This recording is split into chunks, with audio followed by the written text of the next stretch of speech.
세계 단편소설 50선 톨스토이 원작 사랑은 무엇으로 사는가 3부작 두 번째 시간입니다. 지난 이야기. 어느 추운 겨울밤, 가난한 구두 재화공 세모는 외출해서 돌아오는 길에 교회 근처에서 알몸으로 웅크리고 있는 젊은이를 본다. 세모는 청년에게 하나밖에 없는 외투를 벗어주고 집으로 데려온다. 세몬의 아내는 바가지를 긁다가 청년의 맑은 눈을 보고 그에게 줄 저녁을 준비한다. 그 순간 청년은 빙긋 미소를 짓는다.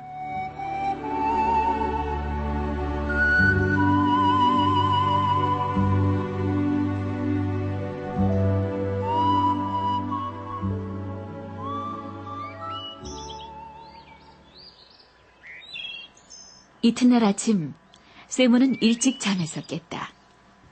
어제 세몬이 데리고 온 젊은이는 낡은 내의를 입은 채 의자에 앉아 있었다. 그의 얼굴은 어제보다 한결 밝아 보였다. 여보게 젊은이, 배에서는 빵을 요구하고 몸뚱이는 입을 것을 요구하니 벌이를 해야 하지 않겠나.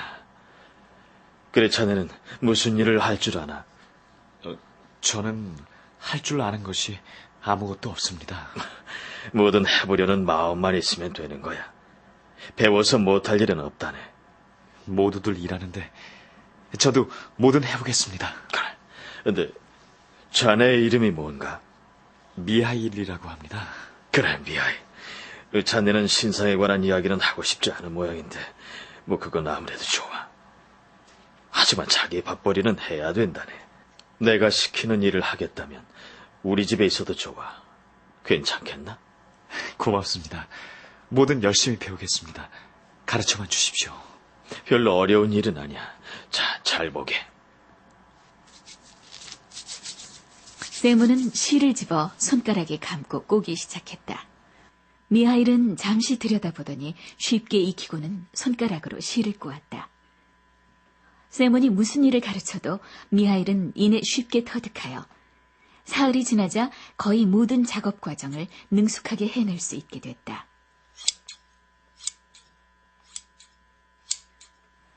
그는 쉬지 않고 부지런히 일했고 식사도 조금밖에 하지 않았다.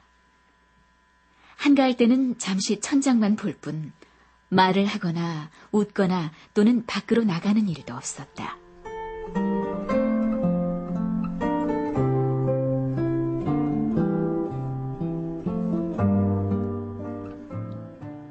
어느덧 1년이란 세월이 흘렀다. 미하일은 여전히 세몬의 집에서 부지런히 일하며 살고 있었다. 미하일만큼 튼튼하고 멋있는 구두를 만드는 사람이 없다고 이웃 마을에서까지 주문이 밀려드는 바람에 세몬의 수입은 날로 늘어갔다. 어느 겨울날이었다. 세몬과 미하일이 열심히 일하고 있는데 방울소리가 요란하게 들려오더니 가게 앞에 상두마차가 멈춰서는 것이었다. 창밖을 내다보니 마차 안에서 모피 외투를 입은 점잖은 신사 한 명이 나왔다. 그는 세몬의 가게를 향해 계단을 올라왔다. 신사는 허리를 구부리고 가게 안으로 들어섰다. 그는 아주 키가 커서 천장에 닿을 정도였고 몸집도 가게 안을 채울 만큼 아주 거대한 남자였다. 어서 오십시오. 세몬이 일어나서 인사했다. 그는 신사의 거대한 몸집에 어안이 벙벙하고 입이 다물어지지 않을 정도였다. 엄청난 몸집이군. 세몬은 호리호리한 체격이었고 마트료나와 미하일 역시 깡마른 편이었는데 이 신사는 다른 세상에서 온 것처럼 얼굴엔 화색이 돌고 목덜미는 황소처럼 굵직한 것이 마치 온몸이 무쇠로 만들어진 것 같았다. 주인이 누군가? 예, 제가 주인인데쇼 나으리. 신사는 옆에 있던 하인에게 큰 소리로 말했다. 베치카, 어서 가지고 온 물건을 풀어라. 하인이 펼쳐놓은 것은 훌륭한 가죽이었다. 신사는 가죽을 손가락으로 쿡쿡 찌르며 세몬에게 말했다. 주인장, 이 가죽이 어떤 가죽인지를 알겠나? 알고 말급시오. 아주 좋은 가죽입니다요, 나리. 그야 물론 좋은 가죽이지. 전에 같은 사람은 평생 한 번도 보지 못했을걸. 이 독일제 가죽인데 20루블이나 주었다고. 세몬은 겁먹은 얼굴로 말했다. 저 같은 놈은 감히 만져볼 수도 없는 물건이구만요. 그렇다마다. 그런데 이걸로 내 발에 꼭 맞는 장화를 만들 수 있겠나? 예, 만들 수 있고 말고요, 나리. 좋아! 하지만 자네가 누구의 구두를 어떤 가죽으로 만드는지 똑똑히 명심해야 해. 난 1년을 신어도 찌그러지거나 모양이 변하지 않는 장화를 원해. 그렇게 만들 자신이 없으면 아예 손도 대지 말라고. 미리 말해두지만 만약 장화가 1년 안에 망가지거나 찢어지기라도 하면 네 놈을 감옥에 쳐넣어버릴 테니까. 대신 1년이 지난 후에도 멀쩡하면 그때 가서 품삯으로 10루블을 더 주지. 어때? 할 수 있겠나? 세몬은 더러 겁이 나서 대답을 못하고 미하일 쪽을 돌아보았다. 미하일, 어떻게 하지? 미하일은 그 주문을 맡으라는 뜻으로 고개를 약간 끄덕였다. 신사는 하인에게 왼쪽 신발을 벗기게 하고 발을 불쑥 내밀었다. 자, 어서 치수를 재게.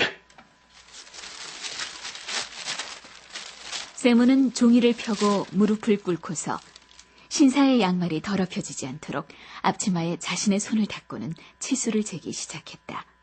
먼저 발바닥을 재고 발등을 잰 다음 종아리를 재려고 했으나 양쪽 종이 끝이 닿지 않았다. 신사의 종아리가 통나무만큼이나 굵었던 것이다. 정신 똑바로 차리라고. 종아리가 꺾이면 발이 아프단 말이지. 신사는 방 안의 사람들을 둘러보다가 미하일을 보더니 물었다. 저 사람은 누군가? 저희 가게 직공인데 솜씨가 그만 있죠. 나리의 장화를 짓게 될 사람입니다. 신사가 미하일에게 말했다. 똑똑히 기억하라고. 1년을 신어도 끄떡없는 장화를 만들어야 해.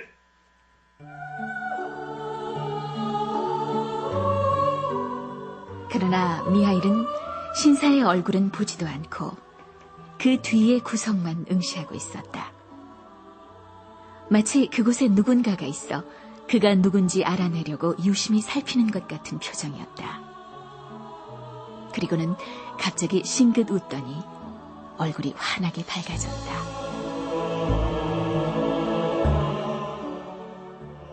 뭘 보고 싱글거리는 거야? 실없는 놈. 정신 차려서 기한 내에 장화를 만들어낼 궁리나 할 일이지. 네, 틀림없이 그렇게 하겠습니다. 좋아. 자, 됐어. 신사는 구두를 신고 가죽 외투를 걸친 다음 문 쪽으로 향했다. 신사는 문을 나갈 때 허리를 굽히지 않아 문설주에 머리를 세게 부딪히고 말았다. 이런 벼락 맞을 집구석 같으니라고. 신사는 한동안 투덜거리면서 머리를 문지르더니 마차를 타고 떠나버렸다.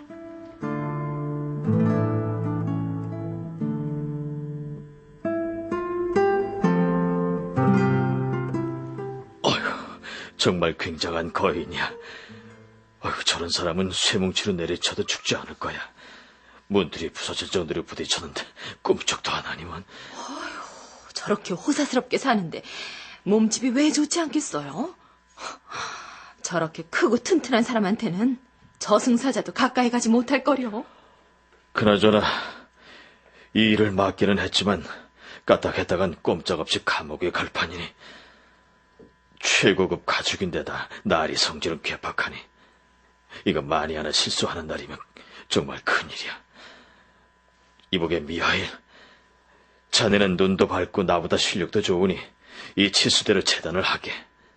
난 가죽을 꿰맬 테니까. 미하일은 신사가 가져온 가죽을 펼쳐놓고 가위로 재단하기 시작했다. 옆에 서서 지켜보던 마트료나는 깜짝 놀랐다. 미하일은 신사가 주문한 것과는 전혀 다른 모양으로 가죽을 자르고 있었던 것이다. 내가 잘못 알아들었던 게지? 나보다야 미하일이 더 잘 알고 있을 테니까 공연히 참견하지 않는 게 좋을 거야. 재단을 마친 미하일은 곧장 가죽을 꿰매기 시작했다. 그런데 그는 장화를 만들 때 쓰는 두 겹실이 아니라 슬리퍼를 만들 때 사용하는 한 겹실로 꿰매고 있었다. 점심시간이 되자 세모는 자리에서 일어나 미하일 쪽을 언뜻 보았다. 그리고 깜짝 놀랐다. 이게 어찌된 일인가? 우리 집에서 일한 지 1년이 넘도록 미하일이 실수하는 걸 본 적이 없는데 하필이면 이런 엄청난 실수를 저지르다니 가죽까지 못 쓰게 됐잖아. 세몬이 미하일을 나무랐다. 이보게, 자네 이게 무슨 짓인가? 나를 죽일 작정인가? 나리는 장화를 주문했는데 도대체 뭘 만들어 놓은 건가? 바로 그 순간 누군가가 문을 두드렸다. 좀 전에 그 신사와 함께 왔던 하인이었다. 아까 주문했던 장화 때문에 마님의 심부름을 왔습니다. 장화 때문이라니요? 장화고 뭐고 이제는 필요 없게 됐어요. 나리가 갑자기 돌아가셨으니까요. 예? 아까 여기를 나와 댁으로 돌아가시던 중에 마차 안에서 돌아가셨습니다. 댁에 도착해서 내려드리려고 보니까 이미 몸이 굳어 있었어요. 그래서 마님께서는 나리가 주문하신 장화는 필요 없게 됐으니 그 가죽으로 죽은 사람에게 신기는 슬리퍼를 만들어 오라고 분부하셨습니다.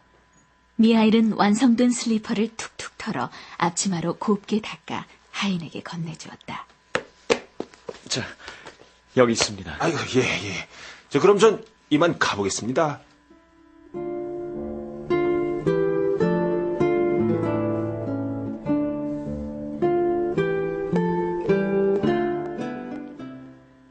세월이 흐르고 흘러 어느덧 미하일이 세문의 집에 와서 산 지 6년이나 되었다. 미하일은 처음과 마찬가지로 어디를 나가는 일도 없었고 쓸데없는 말 한마디 하는 일이 없었다. 그동안 그가 웃은 것은 단 2번뿐이었다. 처음 온 날 마트리오나가 저녁 식사를 준비했을 때였고 또 한 번은 구두를 주문하러 왔던 몸집 큰 신사를 보았을 때였다. 세모는 자기의 제자가 자랑스럽고 대견했다. 그는 이제 더 이상 미하일에게 어디서 왔느냐고 묻지 않았다. 다만 미하일이 나가버리지는 않을까 은근히 걱정스러울 뿐이었다.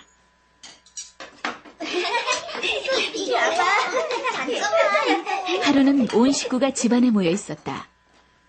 마트리오나는 음식을 만들고 있었고 아이들은 의자 사이를 뛰어다니며 창밖을 내다보기도 했다. 세모는 열심히 구두를 꿰맸고 미하일도 일하고 있었다. 그때 세몬의 사내아이가 미하일에게 다가와서 창밖을 가리켰다. 아저씨, 저기 좀 보세요. 웬 아주머니가 여자애 둘을 데리고 이리로 와요. 하나이는 절름발이에요. 미하일은 잠시 일을 멈추고 창밖을 유심히 살펴보았다. 세몬은 그런 미하일의 모습에 놀랐다. 이제까지 미하일은 밖을 내다보며 한눈을 파는 일이 거의 없었는데 오늘은 그의 얼굴이 창에 고정된 것처럼 정신없이 바라보고 있었던 것이다. 세몬도 이상해서 밖을 내다보았다. 말쑥한 옷차림을 한 여자가 가게를 향해 걸어오고 있었다. 그녀는 2 여자아이의 손을 잡고 있었다. 여자아이들은 얼굴이 너무나 닮아 분간할 수 없었다. 실례합니다. 예, 어서 오십시오. 무슨 일로 오셨습니까? 이 아이들이 봄에 신을 수 있는 구두를 맞출까 해서요. 아, 그러세요? 아직 그렇게 작은 구두는 만들어 본 적이 없지만 뭐 할 수 있을 겁니다. 여기 미하일은 솜씨가 정말 훌륭하답니다. 세몬이 미하일을 돌아보니 그는 2 여자아이를 뚫어져라 쳐다보고 있었다. 마치 그 아이들을 잘 알고 있는 듯한 표정이었다. 세몬이 부인에게 말했다. 자, 그럼 치수를 잴까요? 부인은 다리를 저는 아이를 안아올려 무릎에 앉히며 말했다. 이 아이로 두 아이의 치수를 재주세요. 먼저 불편한 바느지에서 한 짝을 만들고 또 이쪽에 성한 발의 치수를 가지고 세 짝을 똑같이 만들면 돼요. 둘은 쌍둥이랍니다. 세무는 치수를 재고 나서 다리가 불편한 아이를 가리키며 물었다. 근데 어쩌다 이렇게 됐습니까? 정말 귀여운 아이인데. 날 때부터 그랬나요? 아니에요. 그의 어머니가 잘못해서 그만. 이때 마트리오나가 참견하고 나섰다. 아이, 그럼 부인은 이 아이들의 친엄마가 아니신가 보군요. 난 어머니도 친척도 아니죠. 아무 관계도 없지만 그냥 맡아서 기르고 있는 거예요. 그런데도 이처럼 훌륭하게 키우셨군요. 내가 낳은 자식은 아니지만 키우다 보니까 정이 들었어요. 이 두 아이는 모두 내 저주로 키웠죠. 내 아이도 하나 있었지만 하느님께서 데려가셨어요. 죽은 아이도 이렇게 애지중지하진 않았어요. 대관절, 이 아이들은 누구의 자식인가요?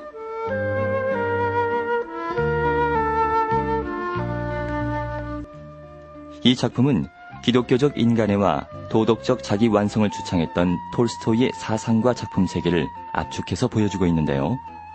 오늘은 톨스토이의 기독교적 사상의 배경과 의미에 대해 서울대 노노문학과 이현우 선생님의 말씀으로 들어보겠습니다.